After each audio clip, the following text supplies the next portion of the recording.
we like about it is that it really supports the local artistic community and also showcases a lot of the amazing talent that we have here.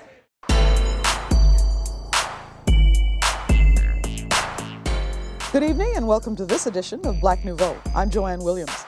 If you'd like to try something a little different for gallery nights this weekend, you might want to visit the Splash Paint Bar. You'll probably get messy. We'll talk with Milwaukee's new Postmaster, Easton C. Wright, and we'll go behind the scenes of First Stage's production of To the Promised Land. Milwaukee Public Television will broadcast a taped version of that play this weekend. But we begin with the boys of summer. As baseball swings into another season, it seems the name Jackie Robinson has been everywhere this weekend. Jackie Robinson, a black man in white baseball. I want you to know I'm there for you. In my heart. Think about the abuse that he's going to take. Your enemy will be out in force, but you cannot meet him on his own low ground. What you gonna do if one of these pictures throws through your head? I'll duck. Mark my words and circle this date. Negroes are gonna run the white man straight out of baseball. This ain't the America I know. You hear me? If they knew you, they would be ashamed. If Robinson can help us win, then he is going to play on this ball club. You don't belong here, and you never will. Get off the field. Brooklyn Dodgers ain't changing our way of living. You're wearing me down. You are not the only one with something at stake here. That was a clip from 42. It stars Chadwick Boseman as Jackie Robinson.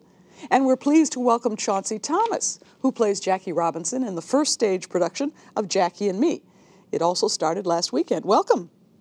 Well, hello. Have you seen the movie? Not yet. Do you want to see the movie? Yes, going very soon. Do you want to see it before you finish the run of Jackie and Me? Yeah, we're going on Monday. Some of the cast members, we've decided on our first day off that we're going to go. Okay, all right.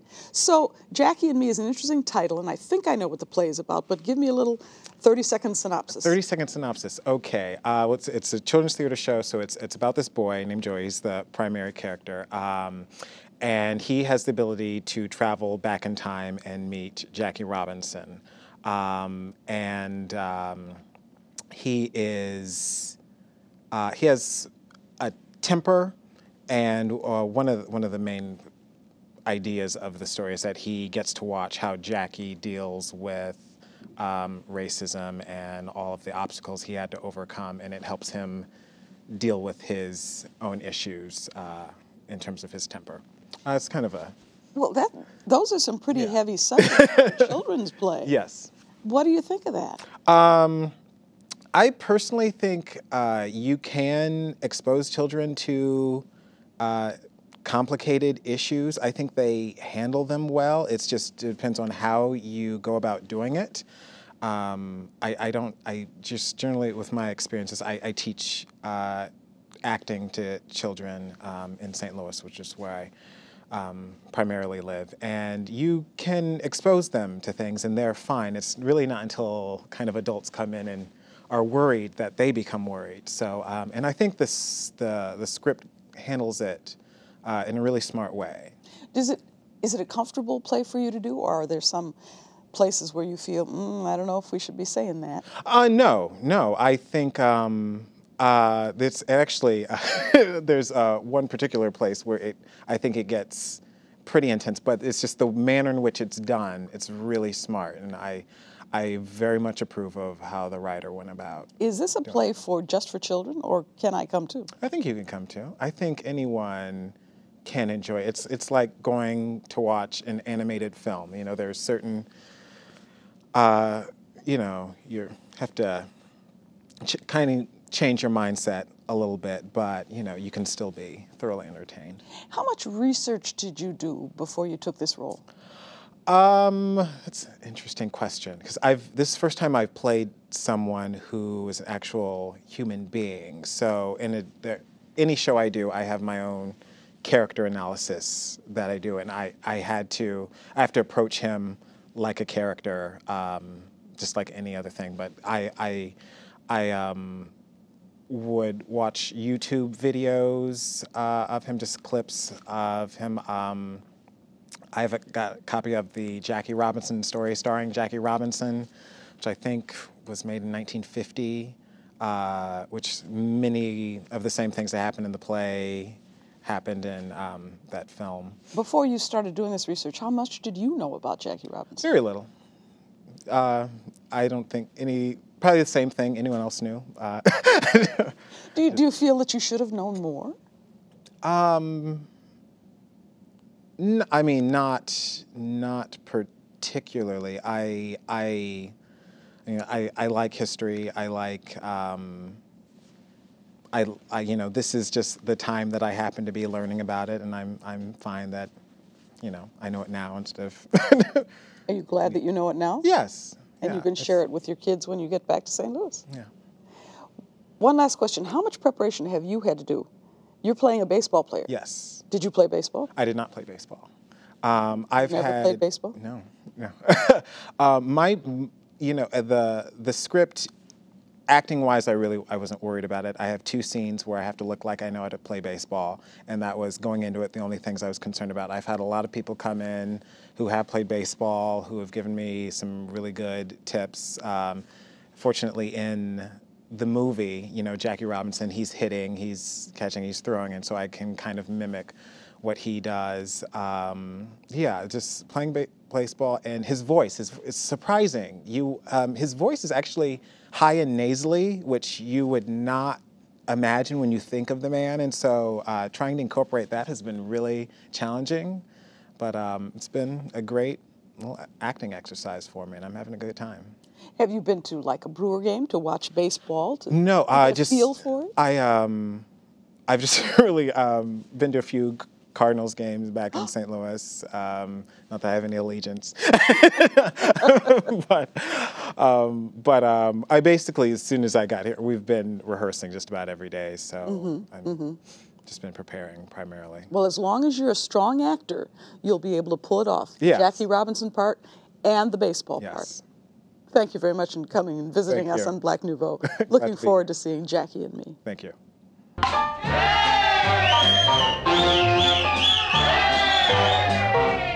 See Jackie Robinson hit that ball. It went zooming across the left field wall. Jackie and Me continues on weekends through May 5th at the Marcus Center's Todd Weir Theater. For more information, call 414-267-7979.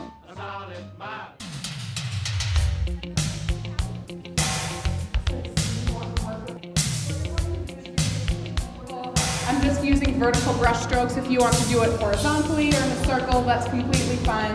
So whatever you want to do. With a splash of this, a splash of that, a splash of color, and a splash of paint, this local artist instructs patrons on how to create art at a bar located in the 3rd Ward. The bar, Splash Studio, a painting bar. It's an artist-led painting experience. And so when you come in, we'll feature a different painting by a local Milwaukee artist each time you come. And the artist will be here and they'll actually paint the featured painting again in front of all of the people that are here. And they'll talk you through it step by step. So they'll tell you which colors they're using, which brush they're going to be using for each step, the technique that they're using for the painting, so that people can follow along if they want to and learn the featured painting of the night, or use it as sort of a platform so they can start with following along with the artist and then kind of make it their own, change out the colors, paint whatever they want. In between each step, the artist will walk around and help everybody one-on-one so that by the end of the 3 hours, everybody has a painting that they love and they get to take it home, and then we take care of all the cleanup. We're also a normal bar, so you can just come in, sit down at the bar, or you can grab a little mini canvas and do a little mini painting. Most of the people that come here have never painted before or have not painted in a really long time. I never thought I could do it, but I'm doing it. Just a person, you know, in the regular non-art world, having fun with it. I'm enjoying it. It's fun.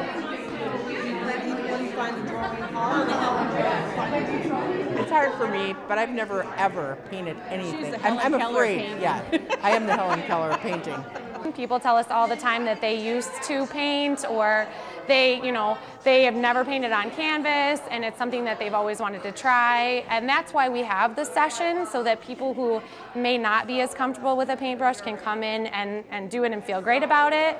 And the people who, are professional artists and know what they're doing, they can still come in and have a great experience and just be a part of the cool atmosphere that we have here. It's relaxing after work.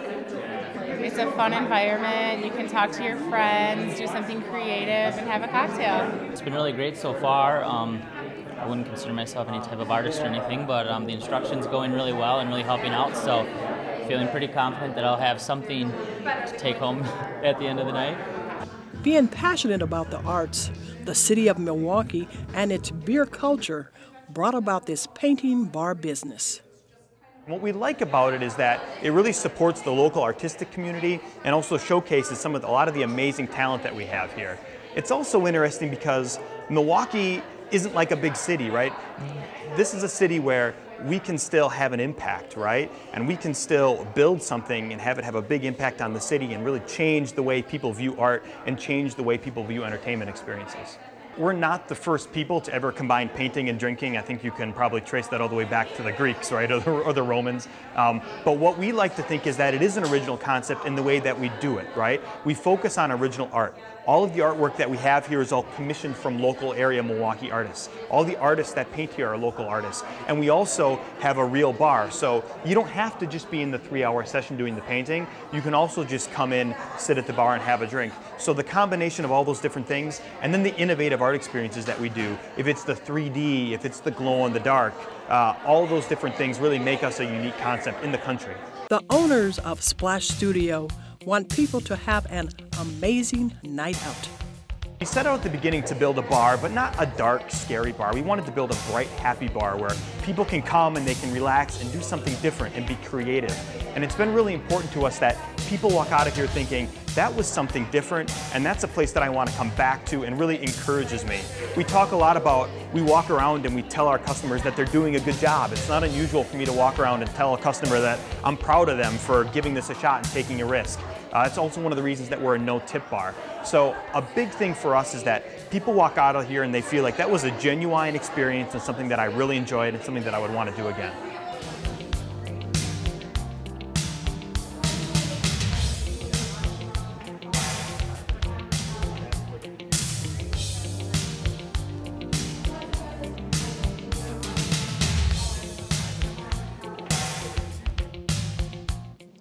Milwaukee's post office was established in 1835.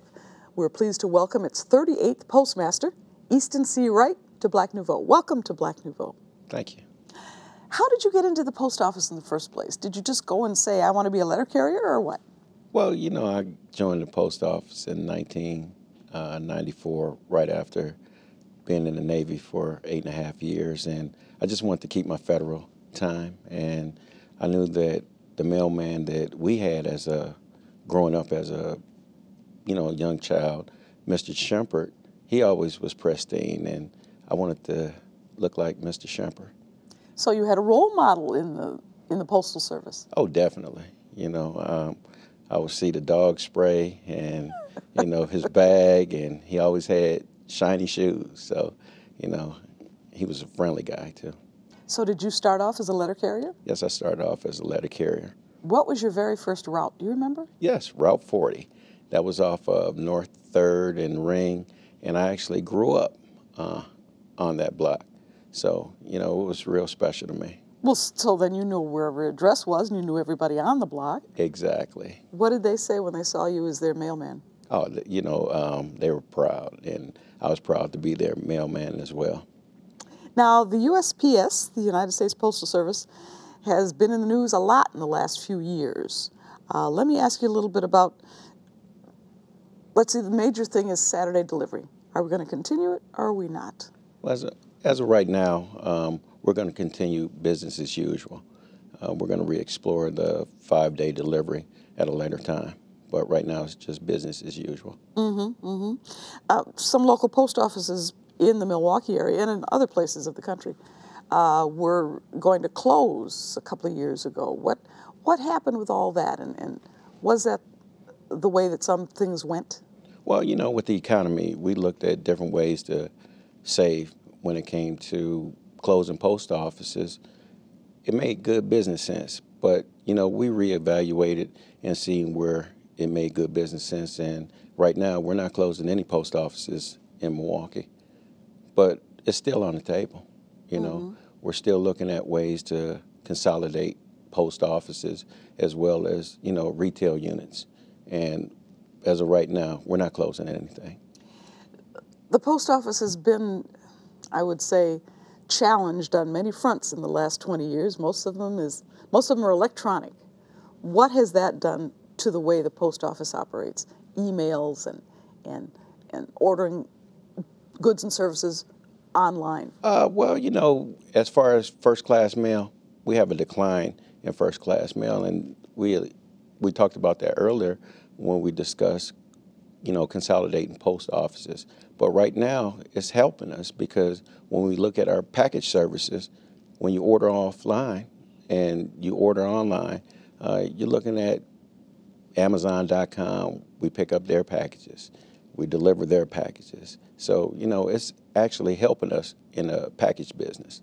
Has the Postal Service worked with any of the delivery services? Are you having any consolidations with any of these services? Well, we partner with FedEx and our partners, and, you know, we utilize their planes, so we have partnered with our competitors. Mm-hmm. For many, many years, the Postal Services, the post office, was where a lot of African Americans went to get jobs. Is that still the way it is there? Is that still the place where you can go to either get your first job or a job that lasts a long time or a job in which from which you retire? Oh, yeah, definitely. Right now, I would say within the last 2 months, we hired over 100 people from the community. And we're looking to hire. You can go to USPS.com, go down to the career section at the bottom of the page, click on employment, and you'll see the jobs out there. And I encourage anybody out there to apply. As of right now, we have what we call a city carrier assistant position, and I'm looking for some carriers or anybody out there that's looking for employment to take a shot at the post office. Give me an idea of what qualifications you have to apply for this city carrier assistant. You have to be at least 18 years of age, have 2 years of good driving experience. Also, you have to pass, of course, some screenings, whether it's a background check, and we look at the applications. The job, I won't lie to you, is definitely challenging because of the inclement weather, but when you really look at it, you know, you're helping your community. It's a good paying job. The salary is pretty good. You know, you definitely won't get rich, but I will tell you that you'll be able to take care of your family. You're just starting your position as postmaster here in Milwaukee. Is it just for the city of Milwaukee, or is it Milwaukee County? Or? Milwaukee County. All right. You know. What's the future of the post office in Milwaukee County? What do you see when you look 5 years down the road? Well, I'm still going to be the postmaster of Milwaukee, so I look to improve service. I look to be more efficient. At the same time, when we talk about delivering the mail, it's going to be more consistent. So I definitely see an improvement over the years. And also bringing on these city carrier assistants is going to help. Do people know about the opportunities that are in the post office, or do they not? Well, that's what we're trying to do right now. I've been out there in the communities. I've been at job fairs. I've worked with Mayor Barrett's office. I work with the Common Council to try to get people opportunities. They have, you know, positions that they're looking to fill, and I try to work with other organizations to let them know that the post office is here and we're hiring.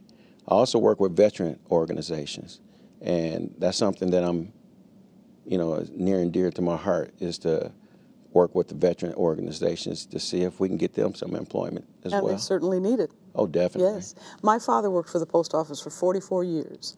Are you going to be there for 44 years? Oh, you know, I'm going to try to be there for 44 years. All right. Well, thank you very much, Postmaster Wright, for coming and joining us on Black Nouveau. We appreciate your visiting with us. And I appreciate you having me. You two friends having a conflict. So let that build. Okay. And even inform how you sit as you watch her life story come to life. This is a rehearsal for the production of The Promised Land, being put on by the First Stage Children's Theater. This is the story of two young girls who lived in Milwaukee. One in the late 60s, an African American, and one in 1910, a Golda Meir. Playwright Jonathan Daly said this project started as an interactive project to educate the kids at Golda Meir. Their school in Milwaukee is named for. So what will you do now? Run away? You did. I had somewhere to go. At least I thought I did. She's really influencing. The whole show, she is trying to teach Ruth kind of how to go about doing things and how to have more of a positive attitude and just like to go after what she wants and not to back down. When Golda Meir was living in this neighborhood, it was basically a Jewish ghetto. It was where a lot of Russian Jews particularly settled, and it's where they were. That was their neighborhood, and it was very difficult for them to move out of that neighborhood.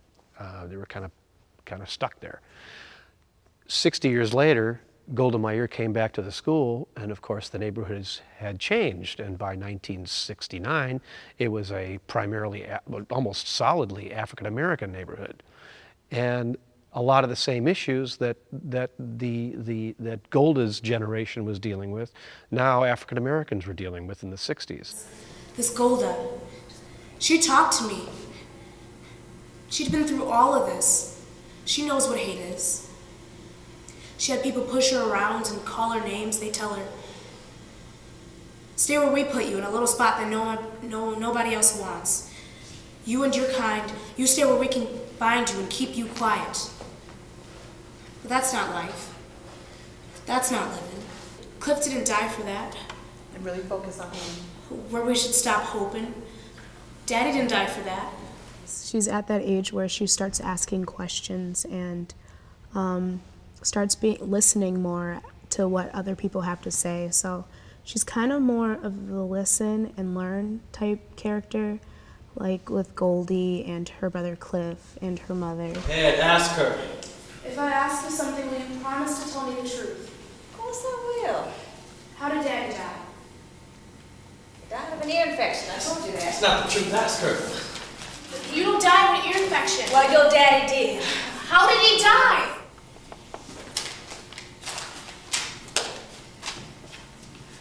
He was having breakfast one morning in this diner. Some folks from the north were outside signing up Negroes to vote. A bunch of white folks got riled up, came into the diner and started pushing people around. They're going after this old lady and a little girl, and your daddy stepped in.